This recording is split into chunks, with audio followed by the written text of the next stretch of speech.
नमस्कार नीमच। मैं हूं दीपक खताबिया और आप देख रहे हैं MP44 न्यूज। जनसंघ, जनता दल, उसके बाद भारतीय जनता पार्टी। जी हां, आज भाजपा का स्थापना दिवस है। कितने वर्ष की हो गई है भारतीय जनता पार्टी, इन सभी बातों के लिए आज हमारे साथ में है भारतीय जनता पार्टी जिलाध्यक्ष पवन पाटीदार। स्वागत है MP4 में आपका।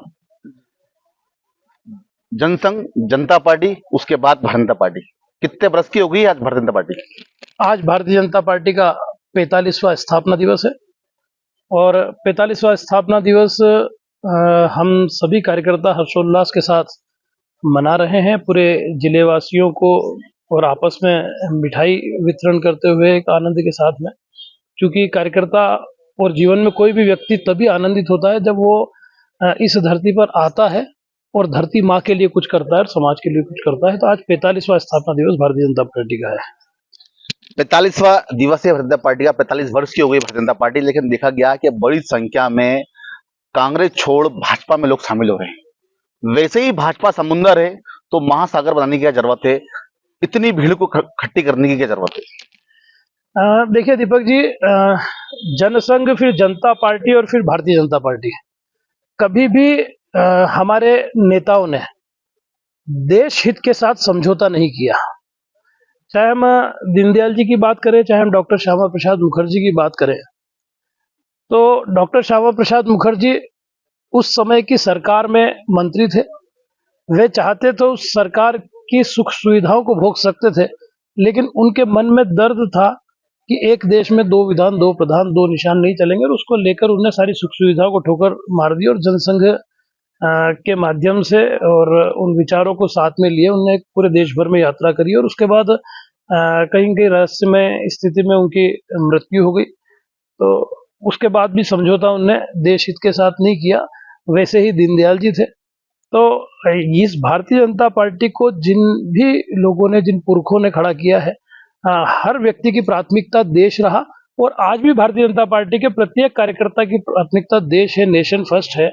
तो उन भावों के साथ जब व्यक्ति काम करता है और विचार अनुष्ठान चलता है, तो निश्चित रूप से देश भर के जितने सक्रिय सामाजिक कार्यकर्ता, राजनीतिक कार्यकर्ता हैं, उनके मन के अंदर एक भाव निश्चित रूप से कहीं न कहीं कोने में रहता है कि मैं इस सामाजिक क्षेत्र में इसलिए आया हूँ, राजनीतिक क्षेत्र में इसलिए आया हूँ क्योंकि मैं समाज के लिए कुछ करूँ, देश के लिए कुछ करूँ। निश्चित रूप से आदमी के खुद के लिए भाव भी होते हैं, पर उससे ज़्यादा जब उसकी कोई शुरुआत होती है तो उसके मन में होता है मैं कुछ करना चाहता हूँ, इसलिए आता हूँ। देखा गया है कि बड़ी संख्या में कांग्रेस के लोग भाजपा में शामिल हो रहे हैं। एक तरफ लोकसभा चुनाव भी है। हाल ही में कुछ दिन पूर्व विधानसभा चुनाव के कांग्रेस के प्रत्याशी से उमराव सिंह गुर्जर, भाजपा ने अपनी सभाओं में कहा था कि अगर नीमच को भयमुक्त करना है तो भाजपा को लाना है। यही उमराव सिंह गुर्जर को गुंडा बताया गया था, यही उमराव सिंह गुर्जर को जमीनों का माफिया बताया गया था और बताया गया था इनसे नीमच की विधानसभा को भय है। तो क्या लगता है कि अब ये भाजपा, कांग्रेस और भाजपा में शामिल हो गए हैं, किस तरह देखते हैं? क्या लगता है कि अब भाजपा भयमुक्त होगी?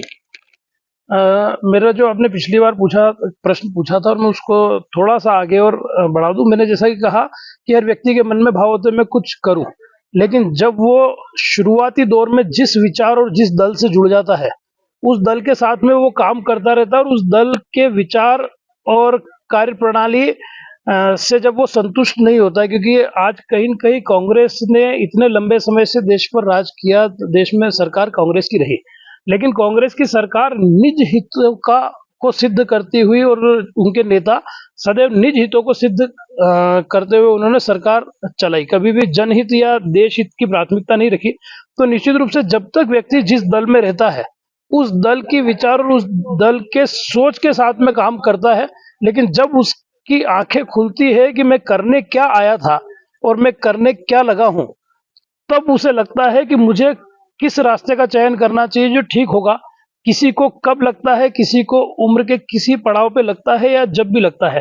तो जब नेता को अभी कांग्रेस के कई हमारे नेता, अन्य दलों के कई हमारे जो अन्य दलों के लोग हैं, वो भारतीय जनता पार्टी में आ रहे हैं, तो जब आप उनसे पूछेंगे तो वो निश्चित रूप से कहेंगे कि हम ऐसे दल में रहना ही नहीं चाहते जो राम मंदिर का न्योता ठुकरा दे, प्राण प्रतिष्ठा का न्योता ठुकरा दे, जिसे पूरे देश भर दीपावली के रूप में मना रहा है। एक प्रसन्नता है कि राम पुनः रामलीला बिराजने वाले हैं, तो ऐसी कई बातें हैं जिनको लेकर और व्यक्ति को लगता है कि मैं गलत दिशा में था और गलत पार्टी में होने के कारण से बहुत सारे गलत निर्णयों के साथ मुझे खड़ा रहना पड़ता था। तो आज आप अगर उमराव सिंह जी की बात भी कर रहे हैं, तो निश्चित रूप से वो जिस दल में थे, उनके मन को ठीक लगा तो भी और ठीक नहीं लगा तो भी उस दल के अनुरूप काम करना पड़ता है। और जब उस दल के विचार और सोच ही उस दिशा में होते हैं कि जिससे व्यक्ति ठीक होते हुए भी गलत कामों की तरफ जाता है, जैसे बोलते हैं ना, जैसी संगत होती है उस अनुसार चाहे वो अच्छा से अच्छा व्यक्ति भी हो तो संगत के साथ रहकर और वो उन कामों में कहीं कहीं लग जाता है, पर उसके मन को, जिसके मन में अच्छाई है, जिसके मन में देश के प्रति सोच है, लोगों के प्रति सोच है, समाज हित की सोच है, उसको एक न एक दिन लगता है कि यार मैं ठीक नहीं कर रहा हूँ। तो आज वही भाव वो कहीं कहीं कांग्रेस की नीतियों से असंतुष्ट रहे उमराव सिंह जी। उनको ये, चाहे वो राम मंदिर का न्योता ठुकराने की बात हो और चाहे वो हम बात करें कि देश हित के कई मुद्दे जिनको लेकर भाजपा लड़ती है, कांग्रेस ने आज तक किसी एजेंडे पे काम नहीं किया। तो ऐसी कई बातें जब उनको लगी कि यार मेरी ऊर्जा और मेरे जीवन को जहां मुझे सकारात्मक दिशा में लगाना था, मैंने नकारात्मक दिशा में लगा दिया कांग्रेस के अंदर काम करते हुए और कांग्रेस से प्रेरणाएं लेते हुए। तो आज वो इसलिए वो सारी चीजें छोड़कर और उन सारी चीजों को त्याग कर और कहीं न कहीं सनातन के झंडे को पूरे देश और दुनिया के अंदर उसकी पताका को लहराने की दिशा में जो भाजपा चल रही है, उन विचारों के साथ में अपने आप को समावेश करते हुए उनके मन के अंदर भाव जागृत हुए और उन्होंने भारतीय जनता पार्टी की सदस्यता ली। जैसे कि आपने कहा कि भारतीय जनता पार्टी हिंदुत्व की पार्टी है, धर्म की बात करती है, सनातन धर्म की बात करती है, तो क्या लगता है कि कांग्रेस के लोग धर्म की बात नहीं करते? क्या लगता है कांग्रेस में हिंदूवादी के लोग नहीं है? क्या लगता है कि कांग्रेस की विचारधारा किस तरफ जाती है? दूसरी तरफ बड़ी संख्या में लोग कांग्रेस के जब बीजेपी में शामिल हो रहे हैं, तो इनको किस तरह से संभालोगे आप? क्या आगे इनका क्या भविष्य होगा? क्योंकि अब समंदर से महासागर बनने वाला है। देखिए, ऐसा कोई भी दल नहीं है, चाहे वो कांग्रेस हो, चाहे वो कोई अन्य दल हो, कि वहां अच्छे लोग नहीं हैं। अच्छे लोग सब जगह हैं, परंतु दल जब अच्छा नहीं होता तो अच्छे लोगों के काम करने का तरीका भी सही दिशा में नहीं जा पाता है, उनकी ऊर्जा का उपयोग सही दिशा में नहीं हो पाता है। इसलिए अच्छे लोग सब जगह हैं, लेकिन अच्छा दल नहीं है, दल की अच्छी सोच नहीं है, अच्छी दिशा नहीं है, कोई अच्छे एजेंडे नहीं है। कोई भी ऐसी चीज आप मुझे बता दें सिवाय 2G 3G कॉमनवेल्थ घोटाले या बोफोर्स घोटाले या घोटालों की एक बड़ी श्रृंखला आप कांग्रेस के नाम पर लिख सकते हैं, पर ऐसी कोई बात आप बताएं कि जिसको लेकर उनका एक कोई संकल्प रहा हो। आज जनसंघ, राष्ट्रीय स्वयंसेवक संघ और उसके बाद एक राजनीतिक दल का बनना भारतीय जनता पार्टी, तो सदैव सोच एक ही रही कि हम कैसे स्वीकार कर ले कि कश्मीर हमारा होते हुए भी वहां का झंडा अलग है, वहां का प्रधान अलग है, तो हम कैसे स्वीकार कर ले? तो वो एक देशभक्त ही सोच सकता है या वही उसी विचार के लोग सोच सकते हैं। हम कैसे स्वीकार कर ले कि भारत एक हिंदुस्तान, भारत और उसके अंदर श्री राम का मंदिर हम नहीं बना सकते हैं? तो इस बात का दर्द उसी के मन में हो सकता है जिसने राम को जिया है और जिसने हिंदुस्तान के प्रति उसके राष्ट्रभक्ति के एक भाव हैं। तो ये सारी बातें भारतीय जनता पार्टी के अंदर है, विचार भाजपा के अंदर है। इसलिए जितने अच्छे लोग अन्य दलों के अंदर हैं, पर वहां रहते हुए क्योंकि उस कार्यप्रणाली के साथ काम कर रहे हैं, सभी अच्छे लोग कई दलों में रहते हैं। विचार परिवर्तन के बाद देखा गया है कि अभी तक हमने सुना था कि पहले धर्म परिवर्तन होता था, अभी आप लोगों का मन परिवर्तन कर रहे हैं, क्या कहना है? लोगों के मन परिवर्तन करने की आवश्यकता नहीं पड़ रही। आप ये कह सकते हैं हम कर रहे हैं, तो इसको हम वहां मान सकते हैं कि चूंकि हम उन विचारों के साथ में और बड़ी ही निष्ठा के साथ में भारतीय जनता पार्टी का प्रत्येक कार्यकर्ता जब काम करता हुआ दिखता है, तो निश्चित रूप से हर अन्य सामाजिक संस्था हो या राजनीतिक संस्था हो, उसमें काम करते हुए व्यक्ति को लगता है कि मुझे समय तो देना ही है, पर किसके साथ दूं और क्या सही है। तो वो ये सारी चीजें देखकर प्रभावित होकर भारतीय जनता पार्टी के अंदर सब लोग आ रहे हैं। और जैसा कि आपने कहा कि महासागर, तो निश्चित रूप से ये एक महासागर होगा। निश्चित रूप से हिंदुस्तान इस दुनिया का सिरमौर होगा। निश्चित रूप से आज हम पांचवी आर्थिक शक्ति हैं, तीसरी आर्थिक शक्ति के बाद में पहली आर्थिक शक्ति बनेंगे। ये देश एक साथ एक कदम के साथ कदम ताल करता हुआ चलेगा। यहाँ कोई दूसरा विचार ही नहीं रहेगा, एक ही विचार रहेगा, राष्ट्र प्रथम, भारत माता की जय के जयकारे के साथ में सब लोग एक साथ चलेंगे। और ये जितने ऐसे दल हैं जिन्होंने सिर्फ अपने हितों को सिद्ध करने के लिए और पदों को हासिल करने के लिए जाति से जाति को लड़ाया, समाज को समाज से लड़ाया, हिंदू को मुस्लिम से लड़ाया और सिर्फ अपने हितों को सिद्ध किया है, अब समाज समझ गया है। इसलिए अब एक ही विचार रहेगा, एक ही सोच रहेगी और एक साथ देश कदम ताल करेगा। और निश्चित रूप से ये महासागर अन्य जितने विरोधी इस प्रकार के देश विरोधी हैं, राष्ट्र विरोधी हैं, उन सबको बहाकर ले जाएगा।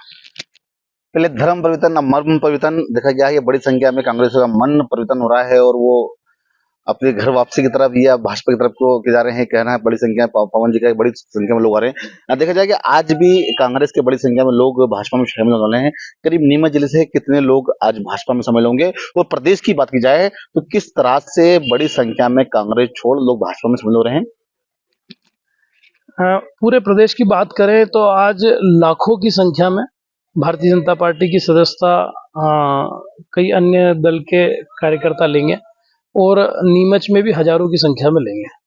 और आने वाले समय में नीमच के अंदर भी 5 से 10 हजार लोग आने वाले समय में अगले एक हफ्ते 15 दिन के अंदर भारतीय जनता पार्टी की सदस्यता लेंगे। तो ये तो देशभक्तों की टोली है, बढ़ती जा रही है और जिससे भयभीत सारे भारत देश की जो विरोधी ताकतें हैं वो है। लेकिन कोई भी ईश्वरीय कार्य कभी रुकता नहीं है और ईश्वर का आशीर्वाद सदैव उसके साथ रहता है जो अच्छे भावों के साथ में। अंतिम सवाल पवन जी, देखा गया है कि जिस तरह से आपने कहा है कि बड़ी संख्या में लोग कांग्रेस छोड़कर बीजेपी में आ रहे हैं, तो क्या लगता है कि ये लोग जिस तरह से इन्होंने कांग्रेस से बगावत की, क्या आने वाले समय में भाजपा से बगावत कर पाएंगे? क्या भाजपा से बगावत करेंगे? क्या इन लोगों को भाजपा किस तरह से अपनी पार्टी में सेट करेगी? किस तरह से अपने कार्यकर्ताओं के अनदेखी न करते हुए इनको भी कहीं ना कहीं पार्टी सही दिशा में ले आएगी? क्या लगता है अगर ये गलत लाइन पे जाते हैं तो क्या किस तरह से इन पे कमान चलेगी? क्या इन पर भी शंका या भतीजे बड़े डंडा चलेगा? देखिए, भाजपा को हम कहते हैं पार्टी विद डिफरेंस। तो यहाँ तो गलत लाइन पर कोई भी चले, चाहे कोई नया आने वाला सदस्य हो, चाहे वो पुराना कितना ही बड़ा नेता हो, यहाँ अनुशासनहीनता बर्दाश्त नहीं की जाती है।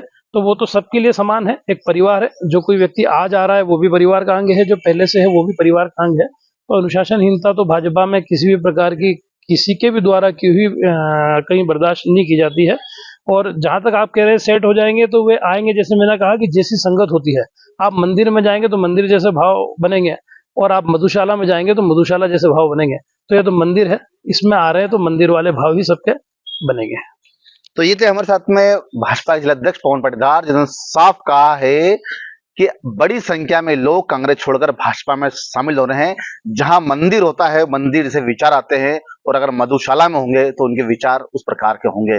ये तो आने वाला वक्त ही बता पाएगा कि कांग्रेस छोड़ भाजपा में जो आए लोग किस तरह से अपना दामन या अपनी छवि को भाजपा में भुना पाएंगे और किस तरह से अपना आने वाला जो उनका समय है भाजपा में व्यतीत होता है, ये तो समय ही बता पाएगा। MP44 के लिए दीपक तबी की विशेष रिपोर्ट।